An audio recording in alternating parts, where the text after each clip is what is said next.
오늘 함께 보실 하나님 말씀은 잠언 19장 10절 말씀입니다. 읽겠습니다. 미련한 자가 사치하는 것이 적당하지 못하거든 하물며 종이 방백을 다스림이랴. 아멘. 오늘 말씀에서는 두 가지 얘기가 나오죠. 미련한 자의 얘기와 종의 얘기가 나옵니다. 여기서 핵심은 두 번째 내용인 것 같고요. 첫 번째 내용은 예시로 활용되고 있습니다. 그러니까 첫 번째 얘기를 먼저 좀 보도록 하겠습니다. 여기를 보시면은 미련한 자가 사치를 부린다는 내용이 나옵니다. 그런데 그거에 대한 평가가 이건 별로 적당하지가 않다 라고 얘기하고 있죠. 여기에서 본문에는 사치라고 나와 있는데 이거 원어의 뜻을 좀 찾아보면은 즐거움, 즐기다 이런 내용도 있거든요. 그래서 좁은 의미로 사치를 부리다 라는 내용보다는 이 미련한 사람이 뭔가 누리고 있는 거예요. 막 즐기고 있는 상태다. 그게 사치일 수도 있고 아니면은 이제 다른 걸 수도 있고 이런 거죠. 그래서 좀 넓은 의미로 이해를 하시면 더 나을 것 같습니다. 그런데 그게 적당하지 않대요. 적당하지 않다는 게 무슨 말이냐면은 이게 이 미련한 자에게는 별로 어울리는 모습이 아니다라는 내용인 겁니다. 요걸 좀 정리를 해보자면 이 미련한 자가 즐기고 있고 막 잘 나가고 있고 막 되게 뭐라 해야 될까요?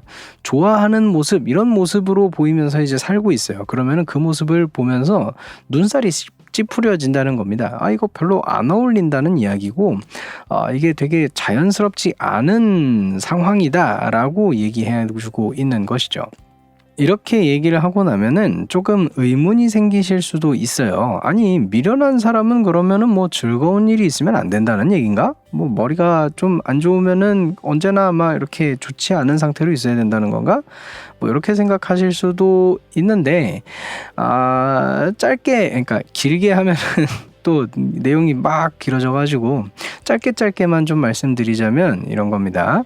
오늘 말씀은 전반적인 상황에 대해서 얘기하고 있다는 것이 첫 번째, 그리고 두 번째는 미련한 사람이라고 나오지만 이게 단순히 머리가 안 좋은 사람이라기보다는 전반적으로 좋지 않은 인물, 지혜롭게 행동하지 않는 인물, 하나님을 따르는 모습이 없는 인물을 의미한다는 겁니다.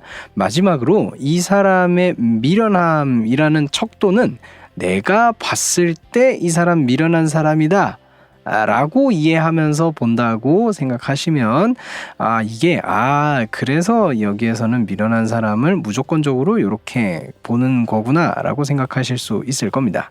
네, 여기까지만 이야기하고 다시 말씀으로 좀 돌아가도록 하죠. 여튼 이 미련한 자가 즐기고 있는 상황은 별로 자연스러운 상황이 아니라는 거예요. 그리고 이 말씀을 읽는 대부분의 사람들이 그것에 대해서 동의하고 있다는 겁니다. 적어도 잠언을 읽었던 옛날에 이스라엘 사람들을 이야기하는 거죠. 그래서 이 사람들이 봤을 때는 당연히 동의하는 내용인 거예요.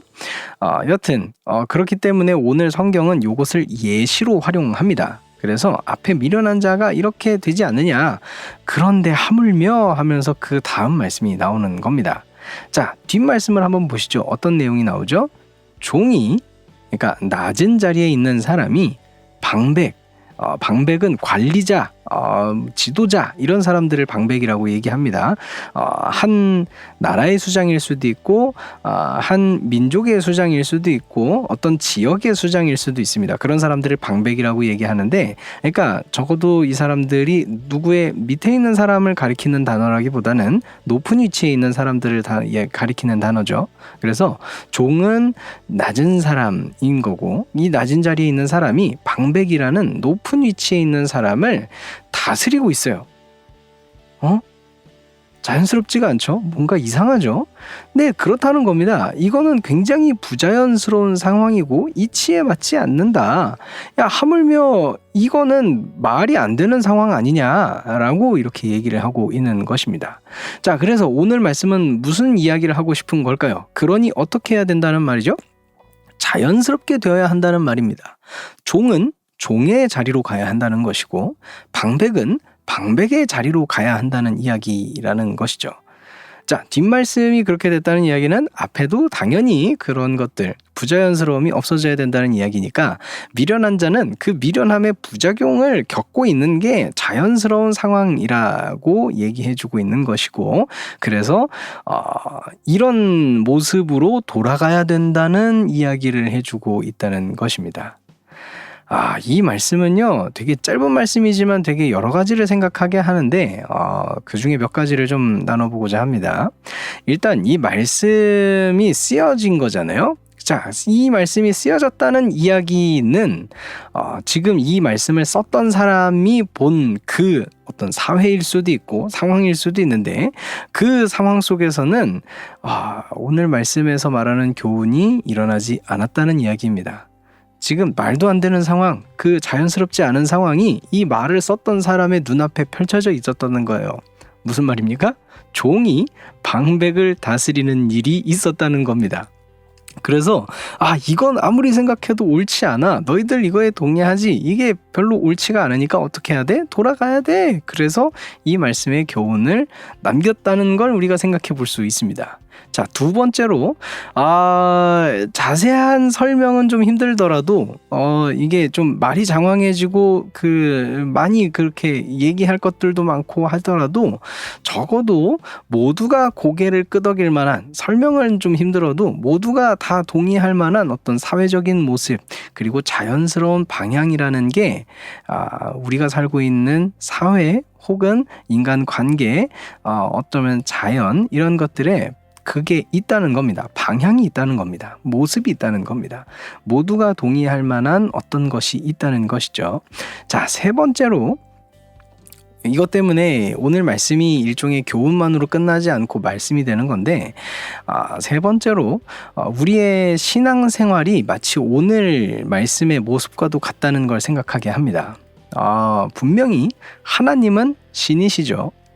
나는 그분의 피조물입니다. 그런데 문제는 뭐냐면, 어느 때 보면 마치 내가 하나님인 것처럼 하나님의 말씀도 무시하고 내 기분이 더 중요하고 내 만족과 유익을 위해서 살아갈 때가 많다는 점을 오늘 말씀은 생각하게 합니다.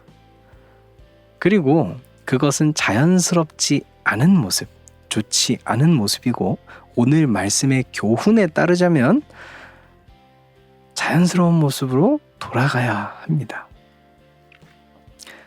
내 스스로의 존재를 깨닫고 하나님을 따를 수 있는 제가 되기를 소망합니다.